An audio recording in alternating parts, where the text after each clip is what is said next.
আমরা আগামী সংসদে, আমি যদি ঢাকা ৮বাসী আমাকে নির্বাচিত করে, সংসদে গিয়ে সকল চাঁদাবাজ এবং দুর্নীতিবাজদের আমরা গুম হারাম করে দিব। এবং সংসদে যাওয়ার আগেও আমরা সকল যারা চাঁদাবাজ দুর্নীতিবাজ তাদের গুমও ইনশাল্লাহ হারাম করে দিব, পরেও দিব। এখন অনেকে বলে ভাই আমি ভালো, যেটা শেখ হাসিনার সময় ছিল যে সবাই খারাপ, শেখ হাসিনা ভালো।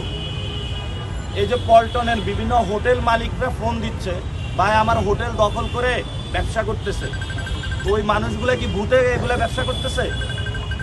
তো আমরা বিভিন্ন পল্টনের যে হোটেলগুলো দখল করে, বিভিন্ন দোকান পাট দখল করে যারা এই ধরনের কর্মকাণ্ডগুলো করছেন, আমাদের কাছে নাম আসা শুরু হয়েছে। আমরা জাতীয় একটি হটলাইন চালু করব চাঁদাবাজি রিপোর্টের জন্য, দুর্নীতিবাজ রিপোর্টের জন্য। এবং আমরা একটি ওয়েবসাইটও বলবো চাঁদাবাজ.com, যেটার মাধ্যমে বিভিন্ন জায়গায় যেখানে হলো চাঁদাবাজি করে যারা, দুর্নীতি করে যারা, ওই ডকুমেন্টস দিয়ে প্রমাণ দিয়ে ওইখানে হলো আপনারা ইনপুট দিতে পারবেন, এভিডেন্সগুলো দিতে পারবেন। আমরা তাদের নাম পরিচয় গোপন রাখবো। অতি সত্তরে ইনশাল্লাহ আমরা জাতীয় হটলাইন এবং চাঁদাবাজ.com আমরা দ্রুতই ওপেন করব।